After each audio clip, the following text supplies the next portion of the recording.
genoux, mon cœur se bat quand je contemple la croix.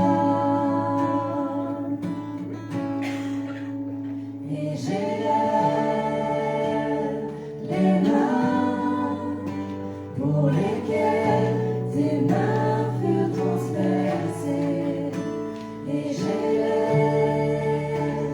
mon cœur pour lequel ton cœur dut s'arrêter. Et j'élève ma voix, le fruit de mes lèvres comme un chant d'amour pour toi. Me voici, et ma vie commence. Moi qui mérite l'amour pour sentence, mes chaînes sont brisées, mes murs s'effondrent. Tu as tout changé en une seconde. Et toujours mon cœur se noie quand je contemple la croix.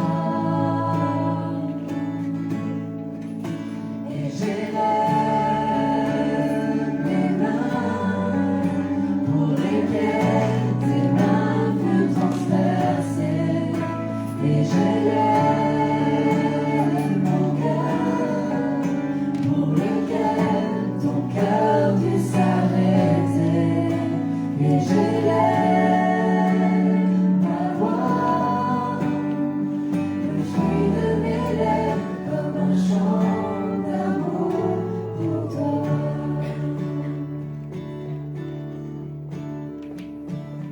Ce n'est plus moi qui vis, ce n'est plus moi qui vis, ce n'est plus moi qui vis, c'est Christ qui vit en moi.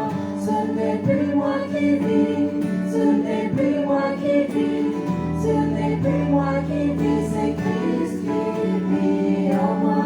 Ce n'est plus moi qui vis, ce n'est plus moi qui vis, ce n'est plus moi qui vis, c'est Christ qui vit en moi. Christ qui vit en moi.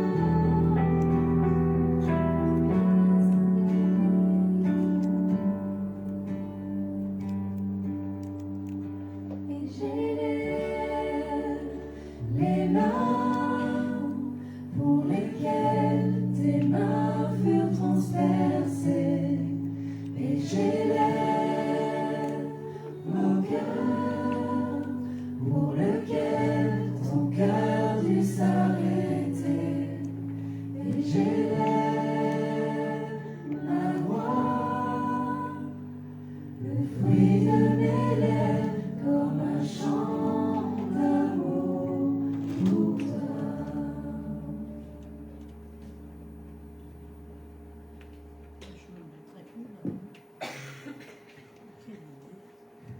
Oui, Seigneur, nous voulons te dire merci pour ce moment que nous avons pu passer avec toi, sur ton regard et sur ton inspiration.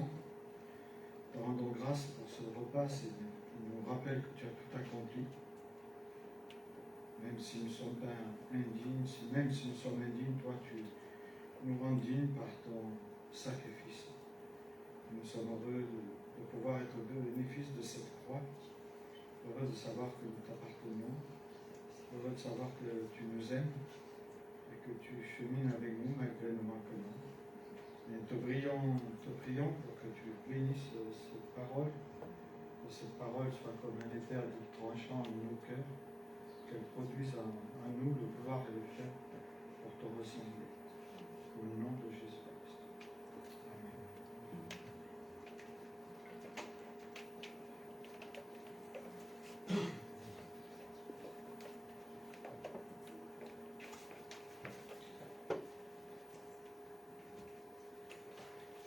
toujours un plaisir de se retrouver ensemble, ne serait-ce que pour prendre ce repas qui nous rappelle que le Christ a donné sa vie pour nous, afin que nous ayons cette vie qui nous propulse dans une vie éternelle à laquelle nous sommes appelés. Malgré ce que nous pouvons vivre parfois, qui n'est pas toujours simple, le Christ veut nous rappeler que nous avons cette espérance qui est en lui, cette espérance qu'un jour toutes choses seront nouvelles. Vous savez, dans cette société qu'on appelle société occidentale dans laquelle nous vivons les uns les autres, la culpabilité est un ressenti extrêmement fréquent, que ce soit chez les chrétiens ou chez les non-chrétiens. La culpabilité est souvent là. Car il faut toujours donner le meilleur, être le meilleur. Alors bien sûr, il y a des pays où c'est encore pire que nous. Mais quand on parle de culpabilité, il est question d'un ressenti émotionnel qu'on peut avoir au fond de notre être, qui est très fréquent et qui survient lorsqu'on se juge soi-même. Et on sait se juger soi-même parce que souvent nous nous sentons responsables d'une entorse à nos propres valeurs. Et en tant que chrétiens, souvent nous pouvons être dans la culpabilité. Ce qui produit un mélange de honte, souvent au fond de nous, de tristesse, même de mépris. Ça peut même aller jusqu'à la colère. La culpabilité peut nous entraîner dans une colère au fond de notre être, un mépris de soi, où justement le regard de l'autre, ou le regard qu'on apporte sur soi influence énormément notre quotidien. On peut dire que la culpabilité est un ressenti d'une fonction informative que nous recevons, qui nous indique que nous avons transgressé une loi, une limite qu'on ne devait pas franchir. Nous avons franchi la ligne rouge souvent dans notre tête. Et alors il peut émaner de nous, je suis en colère contre moi, d'avoir outrepassé les principes que je connaissais, que j'avais entendus 1000 fois, ou peut-être plus.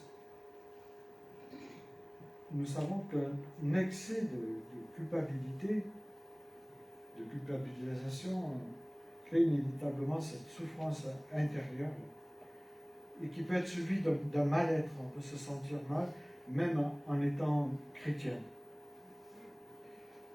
Et justement, la culpabilité peut devenir également une autoculpabilisation qui peut être symptôme d'une pathologie psychiatrique même. Et aujourd'hui, j'aimerais aborder justement la culpabilité. C'est deux sortes de culpabilité qu'on peut trouver dans la Bible. Cette culpabilité qui est bien présente, cette culpabilité qui peut nous relever, puis la culpabilité qui peut nous écraser. Et pour cela, j'ai choisi 3 textes qui sont assez intéressants. Un dans l'Ancien Testament, c'est dans Zacharie, au chapitre 3, au verset 1 de Zacharie, chapitre 3. Puis il me fit voir Josué, le grand prêtre, qui se tenait debout devant l'ange de l'Éternel. Et l'accusateur se tenait à sa droite pour l'accuser. Voilà un premier passage où on voit l'adversaire qui est là pour accuser le grand prêtre. Et un autre passage que nous connaissons davantage, certainement, c'est un des psaumes qui est attribué à David. Alors, certaines versions, comme le Sommeur, il a écrit Méditation de David, mais le terme intéressant, c'est celui poème de David. Et il commence comme cela au psaume 32. Heureux l'homme dont la faute est effacée et le péché pardonné. Heureux l'homme au compte de qui l'Éternel ne porte pas le péché, qui est exempt de mauvaise foi. Tant que je taisais ma faute, je m'épuisais à gémir, sans cesse, à longueur de jour. Sur moi, le jour et la nuit, ta main s'appesantissaient. Ma vigueur m'abandonnait comme l'herbe se dessèche lors des ardeurs de l'été. Puis je t'ai avoué ma faute. Je n'ai plus caché mes torts. J'ai dit, je reconnaîtrai devant l'Éternel les péchés que j'ai commis. Alors, tu m'as déchargé du poids de ma faute. Ainsi que tout homme pieux te prie autant au pardon. Si les grands eaux déferlent, leurs flots ne l'atteignent. Tu es un abri pour moi. Tu me gardes du danger. Autour de moi retentissent les chants de la délivrance. Tu as dit, je vais t'instruire et t'indiquer le chemin que tu devras emprunter. Je serai ton conseiller. Mes yeux veilleront sur toi. Ne soyez pas stupide comme un cheval, un mulet dépourvu d'intelligence, dont il faut dompter la fougue par la bride et par le mors pour qu'ils obéissent. Ils sont nombreux les tourments qui attendent les méchants, mais les hommes qui ont mis leur confiance en l'Éternel sont comblés par son amour. Juste, réjouissez-vous, mettez votre joie en l'Éternel et poussez des cris de joie, vous qui êtes droits de cœur. Et puis un autre passage très court qui est dans le livre de l'Apocalypse pour nous aider à mieux comprendre. Au chapitre 12, du verset 10. Il dit maintenant le temps du salut est arrivé. Maintenant notre Dieu a manifesté sa puissance et instauré son règne. Maintenant son Messie a pris l'autorité à main. Car l'accusateur de nos frères, celui qui jour et nuit les accusait devant Dieu, a été jeté hors du ciel. Voilà, c'est un passage qui nous rappelle que l'accusateur sera jeté en dehors du ciel. Mais j'aimerais en premier qu'on s'arrête sur cette culpabilité malsaine,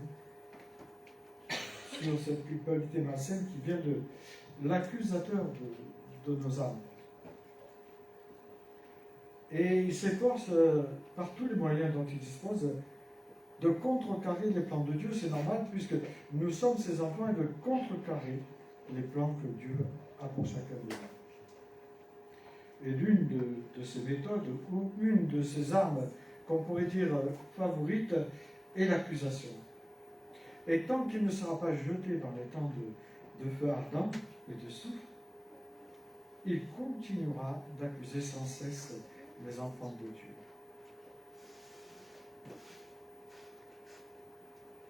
Il continuera aussi d'accuser les incroyants, parce que son but aussi est de les maintenir dans sa main. Son but en fait est de pourrir notre relation, notre marche avec Dieu. Il veut nous neutraliser, nous paralyser en fait dans notre foi. Alors il a tout un moyen, toute une panoplie d'armes qu'il utilise contre les chrétiens. Il ne se lasse jamais d'accuser. C'est son rôle. Il ne dort pas. Il ne prend jamais de congé. Même en vacances, il est là pour nous accuser. Voilà. Trop pris de vacances, ou pas assez de vacances, je ne sais quoi. En tout cas, il est toujours là. Et il ne reste pas sur ses lauriers. Il accuse sans cesse, jour et nuit, inlassablement, les créatures de Dieu, pour les maîtriser en fait, les empêcher d'avancer, d'aller plus loin. Vous savez, il y a le baptême, et puis le baptême est juste le départ. Et l'arrivée est encore loin. Il y a des souvent semés d'embûches, et Satan utilise justement la culpabilité pour nous empêcher d'avancer. Il s'efforce de nous accuser même devant Dieu, de nous culpabiliser à chaque fois que nous chutons, et nous chutons tous moi le premier. Et je dirais, entre guillemets, qu'il est le saint accusateur qu'on retrouve dans l'Écriture. Parce qu'il consacre une partie de son job, de son travail, à nous culpabiliser. Car il est là depuis la nuit des temps pour culpabiliser le croyant, le chrétien, pour le détruire, pour le déstabiliser en fait, dans sa foi. Et le sentiment de culpabilité peut devenir un danger mortel pour le chrétien. Et peut-être que ce matin, parmi nous,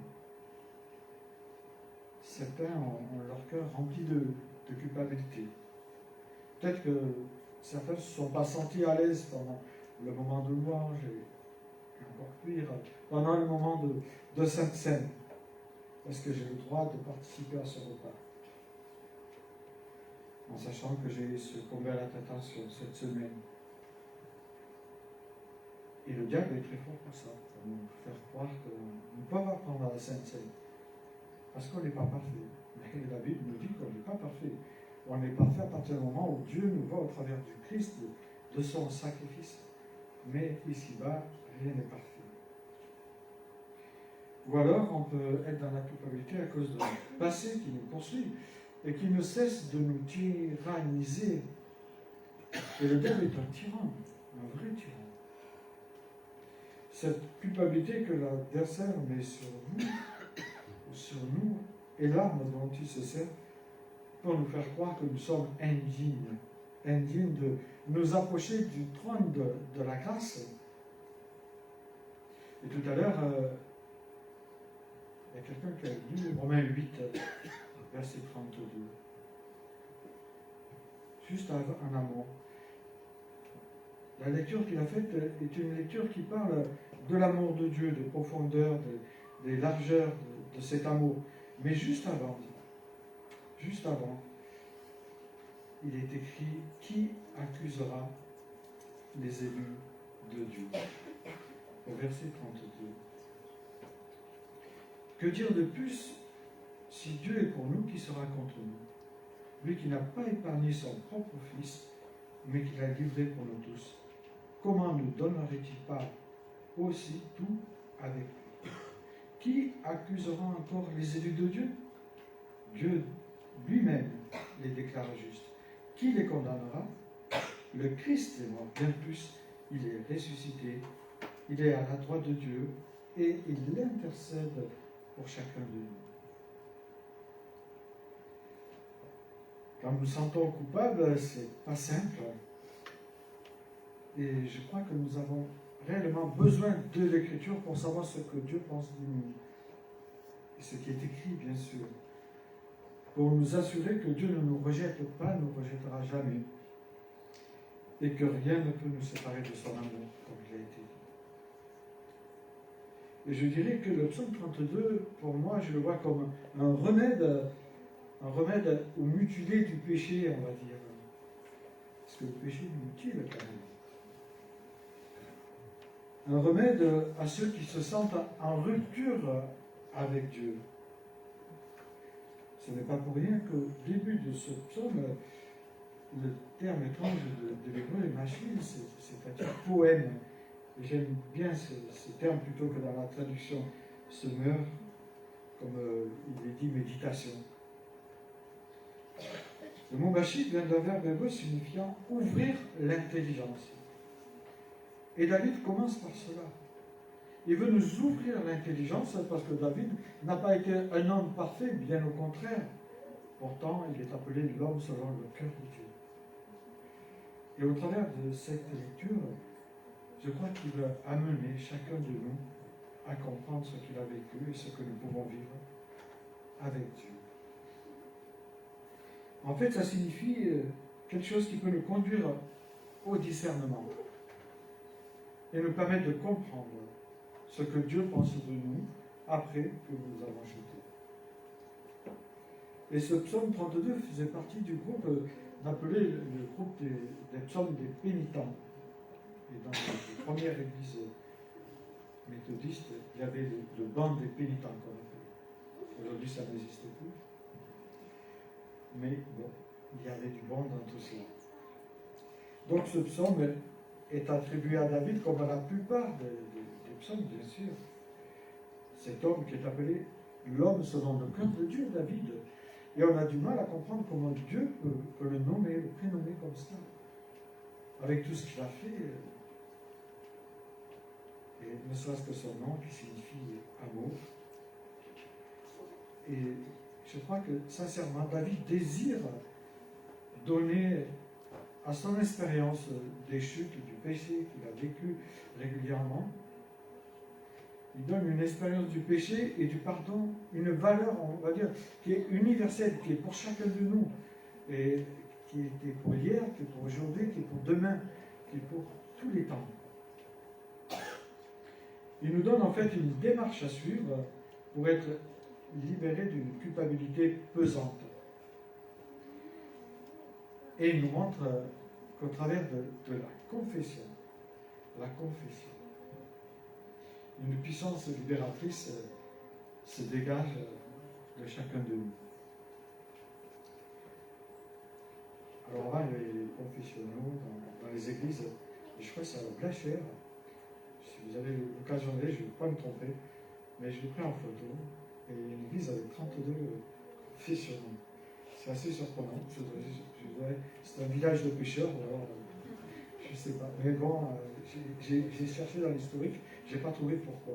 Certainement parce que je pense qu'il devait y avoir des séminaires ou quelque chose comme ça. Mais c'est surprenant. Voilà, le psaume 32 et le verset 3 et 5 est très intéressant. Il nous dit, tant que je me taisais, tant que je taisais ma faute, je m'épuisais à gémir, sans cesse à longueur de jour. Sur moi, le jour et la nuit, ta main s'apesantisait. Ma vigueur m'abandonnait comme l'herbe se dessèche lors des ardeurs de l'été.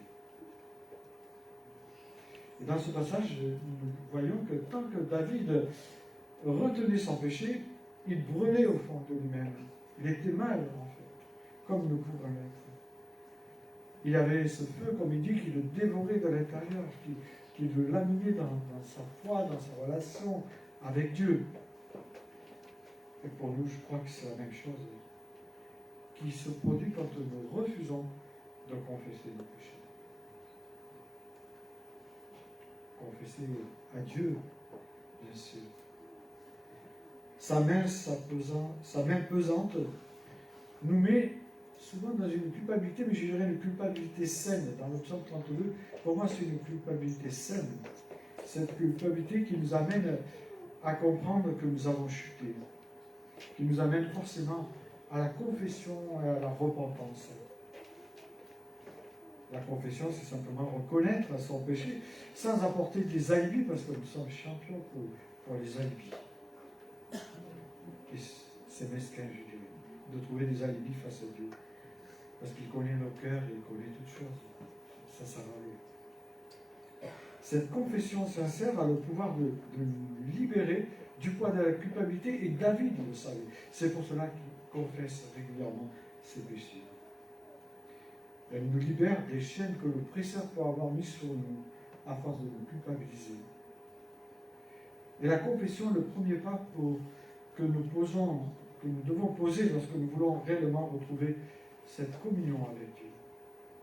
Et c'est pas facile, parce que parfois on a tellement péché, toujours le même péché, qu'on se dit non, là Dieu ne peut pas nous pardonner. Ou alors un péché qu'on a laissé depuis un moment, il revient, là, c'est pas possible. Comment se fait-il que ce péché peut revenir? Il y avait si longtemps qu'il m'avait laissé tranquille.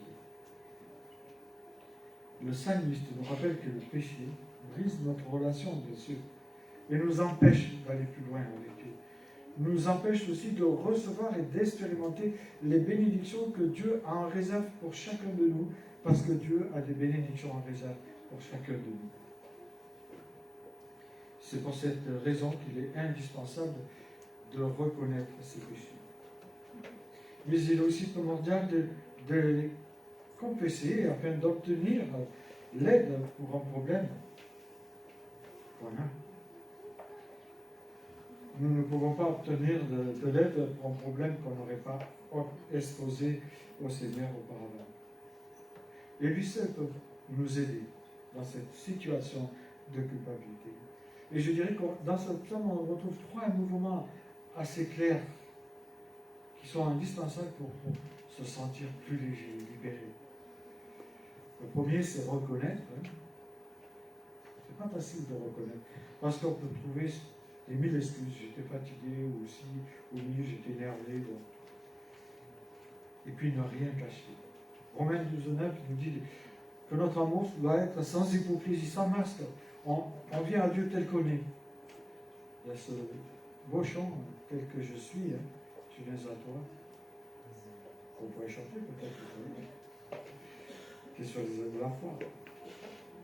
Mais qui est très beau par le fond des paroles qu'il y a. Et puis, bien sûr, le troisième mouvement, c'est confesser. Confesser à Dieu. Parfois, on a besoin d'un partenaire, d'une partenaire. Ça peut arriver, bien sûr. Jacques, chapitre 5, nous en parle. Mais David, quand on lit sa vie, on voit qu'il est un homme essentiellement de confession et de repentance. Et qui se sait pardonner et purifier, parce qu'il a choisi de marcher avec ce berger qui est Jésus-Christ. C'est pour cette raison qu'au verset 1, il met en lumière ce mot si essentiel et qui fait de ce psaume une bonne nouvelle. Heureux. Il commence comme cela. Pourtant, quand on lit derrière, on dit c'est pas possible. Il n'est pas dit ici heureux ceux qui font le bien, heureux ceux qui ont une super foi, les super chrétiens, non pas du tout. Ou en évoquant quelques mérites, mais heureux celui dont le péché est couvert. Heureux celui dont le péché est couvert. C'est en cela que ce psaume est régulièrement utilisé comme le fondement du salut par grâce, qu'on retrouve dans Éphésiens 2, chapitre 8, vous savez, où Paul dira justement et reprend ces paroles en disant « Vous êtes sauvés par la grâce, par le moyen de la foi. Ce n'est pas de vous. C'est un don que Dieu vous donne, en fait. Un don. » Ce texte n'a certainement pas échappé à l'apôtre Paul quand il a écrit à l'église d'Éphèse. Donc, je le répète, la confession est une puissance qui nous libère de toute culpabilité et qui répare les relations brisées. Car le met en lumière et va mettre à nu tout ce qui était caché, ténébreux dans notre existence. En fait, c'est pas simplement balayer la maison, c'est balayer les recoins de la maison et sous les tapis de la maison. C'est cela la confession. La confession ressemble à un épée à double tranchant. Comme l'est la parole, car elle nous libère de l'intérieur vers l'extérieur. De l'intérieur, elle nous libère de la culpabilité de la vie passée et de nos chutes, bien sûr, quotidiennes, et de nos chutes à venir. De l'extérieur, elle nous libère d'un fardeau qui peut être un frein pour continuer notre marche avec Dieu, notre marche victorieuse avec Dieu. David, au travers de ce qu'il a écrit, nous rappelle la nécessité de confesser nos péchés afin d'obtenir le pardon par notre Dieu. Car il sait que Dieu est un Père aimant. Il a expérimenté. Et il veut que chacun de nous l'expérimentons. Qu'il nous aime malgré nos manquements, malgré nos chutes, malgré nos paresses parfois. David l'a lui-même bien des fois expérimenté. Et c'est pour cela qu'il ne faut pas oublier que la confession et le pardon ont été toujours les seuls moyens de maintenir une bonne relation avec notre Sauveur. Et dans les Proverbes, le Proverbe 24, verset 16, il est dit 7 fois le juste, il tombe. On sait ce que ça veut dire cette fois, c'est pas 7 fois le nombre comme un nombre peut être défini. Non, 7 fois le juste, il tombe. Et 7 fois, il se relève. Et Dieu nous invite à nous relever ce matin si nous nous sentons écrasés par quelque chose qui nous pèse. Dieu ce matin est un Dieu qui veut nous relever pour qu'on marche, pour qu'on marche en étant des chrétiens victorieux, en sachant que rien ni personne ne peut accuser les élus de Dieu. Je vous invite à prier.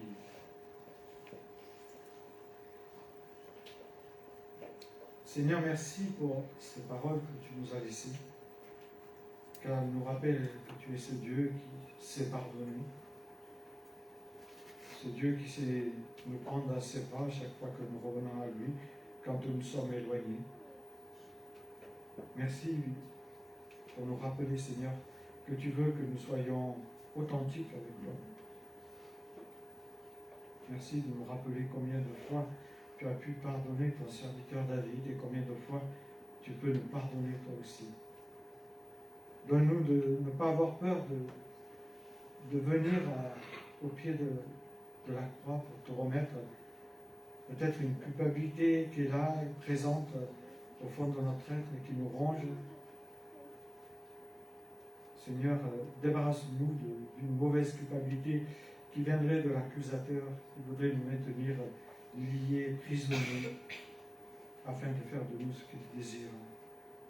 Mais au contraire, montre-nous cette lumière au fond de ce tunnel dans lequel on peut être, dans lequel on peut se trouver un jour. Donne-nous de relever la tête et d'être fiers de cette appartenance que nous avons en toi, parce que tu es ce Dieu qui a tout accompli, comme je l'ai dit déjà. Ce Dieu qui nous aime d'un amour éternel. Ce Dieu qui est ce berger qui va chercher la brebis qui est perdue, ou celle qui s'est perdue parce qu'elle a voulu goûter en croyant que l'herbe était plus verte ailleurs. Je te prie, Seigneur, pour chacun de nous ici présents, pour ceux qui écouteront, que vraiment tu leur rappelles que tu peux les débarrasser de toute culpabilité, soit celle d'hier ou celle de leur passé lointain, parce que tu es ce Dieu qui guérit, ce Dieu qui fait de nous des êtres nouveaux et qui nous dit que demain est un autre jour quand on regarde toi. Et je te remercie pour cela, Seigneur Jésus-Christ. Et je te prie vraiment que ton esprit passe dans les rangs et nous visite et que tu nous parles toute la semaine pour nous rappeler que tu es ce Dieu qui parle. Au nom de Jésus-Christ.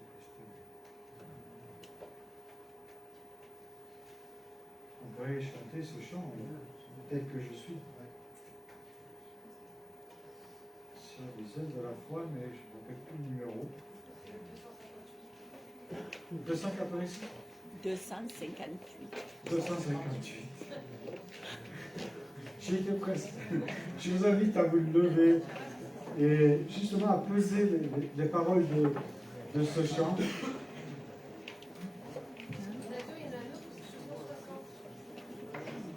Tel que je suis. Sur les ailes de la foi, il n'y en a qu'un.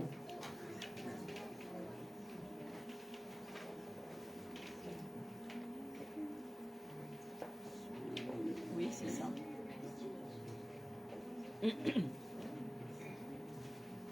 Oui, c'est celui-ci.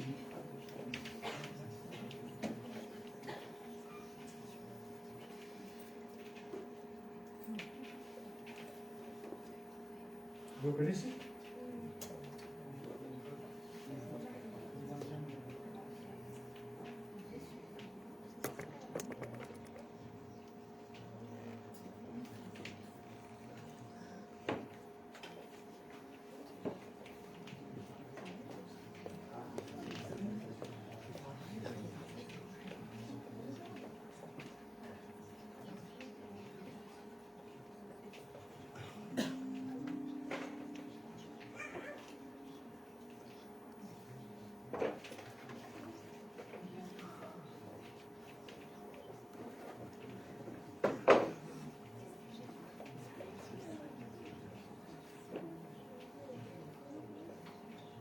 Tel que je suis, sans raison à moi, sinon ton sang versé pour moi, et ta voix qui m'appelle à toi, agneau de Dieu, je viens.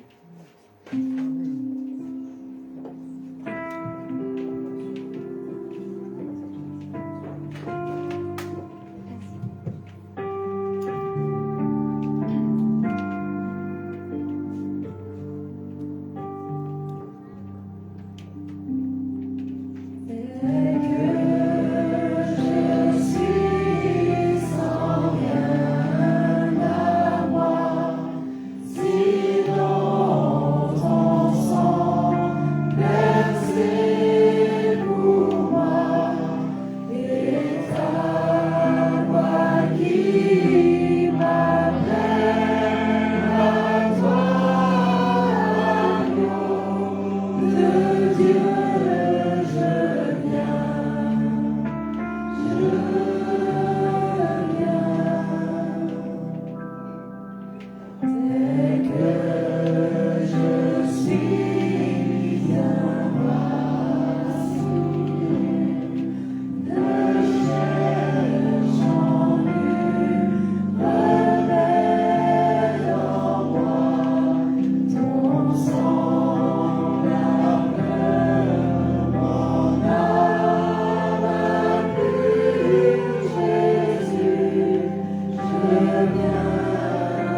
à recevoir cette parole de bénédiction. Dieu ne nous traite pas selon le mal que nous avons commis. Il ne nous punit pas comme le mérite de nos fautes. Mais autant le ciel est élevé au-dessus de la terre, autant l'amour de Dieu dépasse tous ceux qui le révèrent. Que la paix et la grâce de notre Dieu nous gardent dans ce pardon infini. Amen.